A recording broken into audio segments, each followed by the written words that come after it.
মঙ্গলবার দেশটির জাতীয় ঐক্য দিবস উপলক্ষে সোমবার সানার আল সাবিন স্কয়ারে চলছিল কুচকাওয়াজের মহড়া। সেনা সদস্যদের মধ্যে সামরিক পোশাক পরে মিশে যায় আত্মঘাতী হামলাকারী।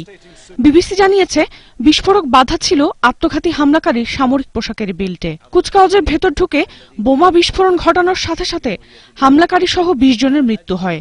এরপর বাড়তে থাকে মৃতের সংখ্যা। শেষ খবর পাওয়া পর্যন্ত এই সংখ্যা ৬০-এর বেশি। তবে প্রত্যক্ষদর্শীরা দাবি করছেন অন্তত ৯৬ জন নিহত হয়েছে। দেশটির দক্ষিণাঞ্চলে আল কায়দা জঙ্গিদের বিরুদ্ধে সেনাবাহিনীর জোরালো অভিযান চালানোর ১০ দিনের মাথায় এ হামলা চালানো হলো। ১৯৯০ সালে উত্তর ও দক্ষিণ ইয়েমেনের একীভূত হওয়া উপলক্ষে মঙ্গলবার ২২তম জাতীয় ঐক্য দিবস পালন করার প্রস্তুতি নিচ্ছিল ইয়েমেন সরকার।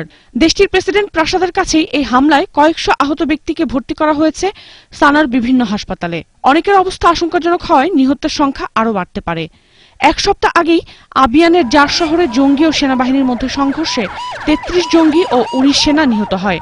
তবে সোমবারের হামলার দায় এখন পর্যন্ত কোনো গোষ্ঠী স্বীকার করেনি। জাতীয় দিবসের একদিন আগে বিস্ফোরণ ঘটানোয় সরকার জানিয়েছে, দেশপ্রেমী সেনাদের রক্তের প্রতিদান দিতেই শোককে শক্তিতে রূপান্তরিত করে পালন করা হবে জাতীয় ঐক্য দিবস। সাদিয়া মাহজাবিন ইমাম, এটিএন বাংলা।